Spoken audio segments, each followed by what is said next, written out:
নমস্কার বন্ধুরা, আমি কিংসু মজুমদার।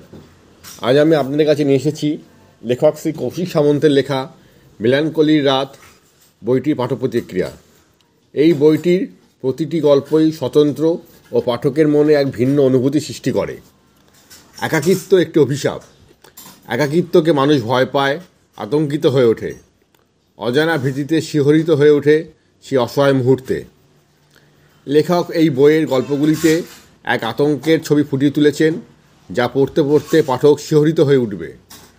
আমার সবথেকে পছন্দের গল্পগুলি হল বুড়ো মাঝির গান, ফেসবুক হইতে সাবধান, মায়াবী মায়ং, স্পর্শ, মাসিন্দা, পিরামিডের কান্না, রাতপরি ও মেলানকলির রাত।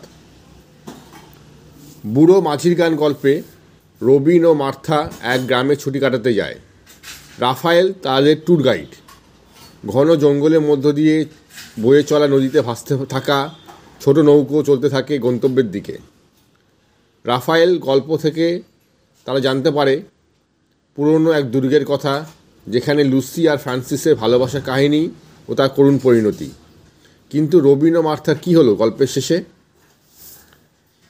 ফেসবুক হইতে সাবধান গল্পে অমিয়র কম্পিউটারের বারবার নোটিফিকেশন আসছে ফেসবুক থেকে। ফেসবুকের গেমটা দেখে খেলতে শুরু করে অমিয়। গেমটা খেলতে খেলতে হঠাৎ অমিয় গেমের মধ্যে নিজেকে দেখতে পায়।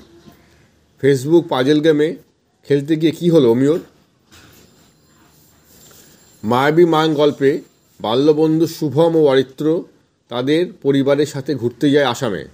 সন্তানহীন শোভন মায়াং এর কাছে যায় শেষবারের মতো ব্ল্যাক ম্যাজিকের সাহায্য নিতে। কী হয় শেষ পর্যন্ত? স্পর্শ গল্পে ইন্সপেক্টর স্যাম গর্ডন আক্রান্তর সাথে মুখোমুখি হওয়ার ভয়ঙ্কর দৃশ্যটা ভুলতে চান। আক্রান্ত শরীরের নিচের অংশটা কিসে যেন চিবিয়ে ফেলেছে। ক্ষতবিক্ষত সেই রক্ত পুজে ভরা জায়গা চোখে দেখা যায় না। কীভাবে হলো এরকম অবস্থা?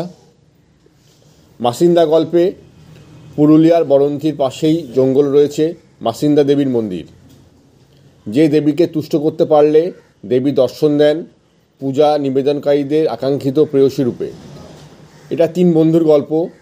সাম্য ব্যাংকে কাজ করে, সমন্তক বিদ্যুৎ বিভাগে, আর সৌরভ লেখক। স্কুলের সঙ্গে সঙ্গে কলেজের জীবনের বন্ধুও তারা 3 জন। সাম্যর ব্যাচেলার পার্টি উপভোগ করার জন্য তারা ঘুরতে এসেছে বরন্তিতে।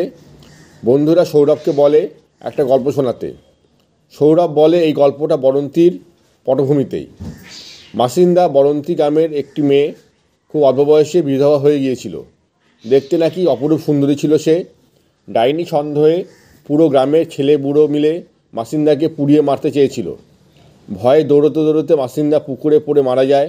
তারপর থেকে শুরু হয় মাসিন্দার প্রতিশোধ নেওয়ার পালা। গল্পে সাম্য কি সত্যিই সর্বাণীকে পেয়েছিল? সৌরভেরই বা কী হলো?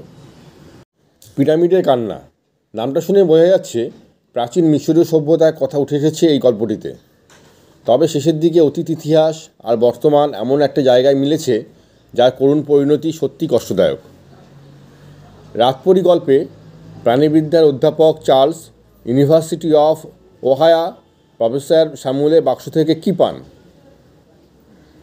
মার্থার সাথে অধ্যাপক চার্লসের সম্পর্কে কী পরিণতি হয়?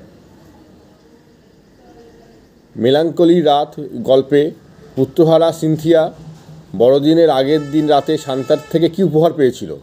পরের বছর নিজে থেকেই অন্য একটি উপহার চায় সে শান্তার থেকে। কী সেই উপহার?